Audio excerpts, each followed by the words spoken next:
가야의 동복 잘 보시면은 가야의 동복과 대성동 29호본에서 나온 이 동복입니다. 그리고 실제로 이 고분은 4세기 중엽에 조형이 된 걸로 이렇게 보여집니다. 그리고 가야 동복과 내몽골에 있는 그 오르도스 동복과 그리고 길림시 박물관에 있는 부여 동복이 똑같죠.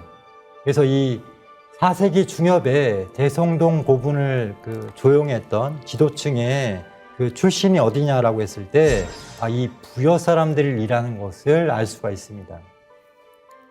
자, 그 내용은요, 이 환단고기 북부여기에 자세하게 나옵니다. 그 내용을 보면은 이 북부여에서 이 헤브로 단군 때 이 동부여로 옮기게 됐다고 말씀을 드렸잖아요. 이 동부여로 옮기고 나서 헤브르의 이 아들이 누굽니까? 금하죠. 금하의 또 아들이 대소입니다. 그래서 대소 때 주몽과 함께 있다가 주몽이 이제 동부여를 탈출해서 고구려로 가서 졸본부여로 가서 고구려를 건국하게 되는데 이 대소왕과 이 고구려와 전쟁을 벌이게 됩니다. 그랬다가 22년도에 대소가 이 고구려의 전쟁에서 지고 나서 패하고 나서 이제 죽게 됩니다. 그때 이제 대소왕의 동생이었던 사람이 갈사라고 하는 곳에 가서 새로 나라를 세웠는데 그게 바로 갈사부여입니다. 그리고 이제 나머지 세력들은 이 고구려 쪽에 이제 투항을 하게 되죠. 그랬다가 고구려에서 따로 이 사람들을 연나부라고 하는 이 서쪽으로 옮기게 합니다. 그래서 이 서부여는 지금의 이제 북경 위에 있는 정주를 이 서부여 지역이라고 이제 합니다. 그리고 서부여가 이제 점점 커져가지고 나중에는 고구려와 한나라와의 그 중간에 있잖아요. 그러다 보니까는 고구려와 한나라 사이에서 이제 균형 외교를 합니다. 어떨 때는 한나라와 적대적으로 하고 어떨 때는 한나라와 굉장히 연합을 해가지고 고구려를 견제하고 이런 쪽으로 해서 서부여가 점점 커지게 됩니다. 그러다 보니까는 이 라마동 유적이라고 있어요. 이 라마동 유적은 처음에는 뭐 선비계 그 유적인가 보다.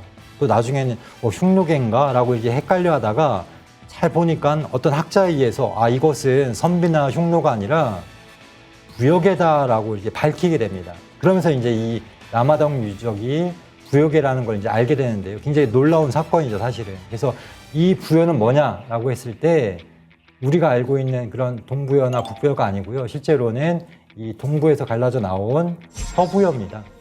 연나부 부여. 그래서 이 서부여의 유적이고 이 시기가 나중에 이제 그 아까 보여드린 이 김해의 가야의 대성동 고분의 그 조형 세력이 바로 이 서부여 사람들이 이렇게 내려와서 그것을 이룬 걸로 이렇게 보입니다. 이 서부여 사람들에 대한 기록이 삼국지 위서 동의전에 나옵니다. 그 동의전에 보면은 그 예성이라고 하는 옛성이 있는데 부여 사람들입니다. 이 부여 사람들이 예맥의 땅, 그러니까 단군 조선 시대 때의 옛 땅에 서부여 사람들이 와서 거기서 이제 왕을 하는 겁니다.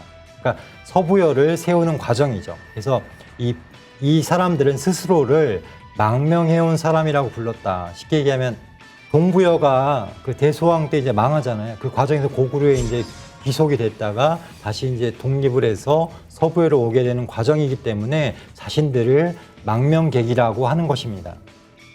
이 서부여가 얼마나 강성하게 되냐면 이 한나라 때 이 부여왕의 장례에 옥갑을 사용을 했는데요.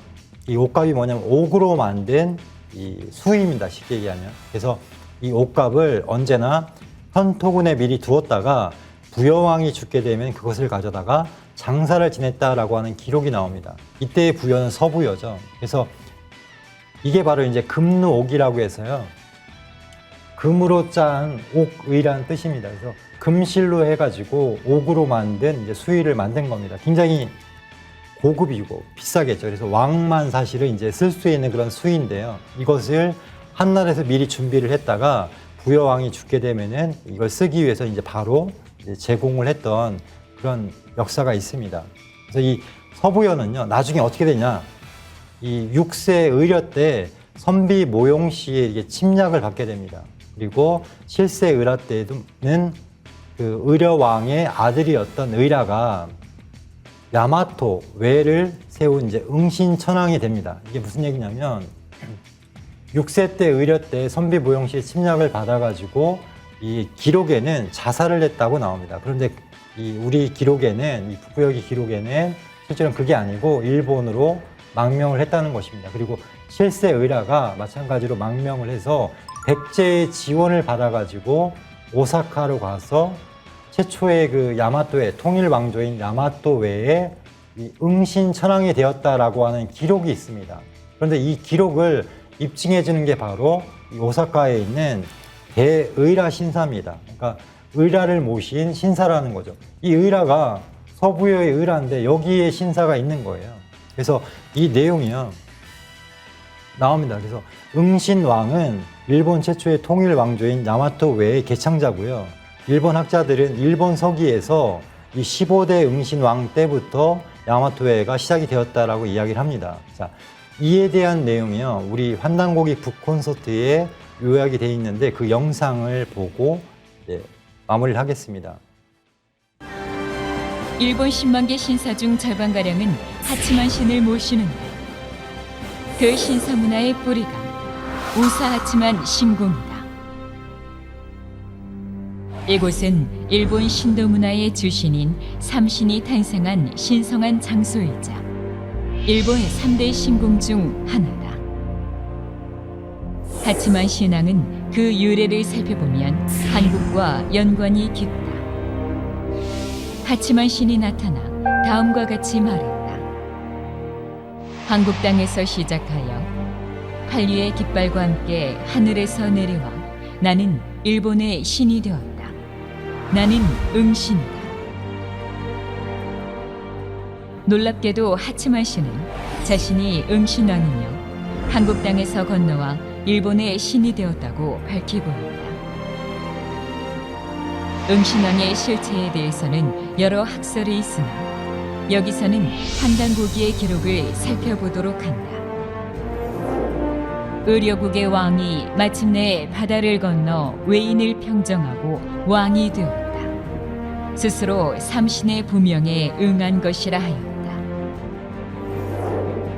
의려국은 일명 서부여로 북부여의 서쪽, 오늘날 북경 근처 정주에 있었다.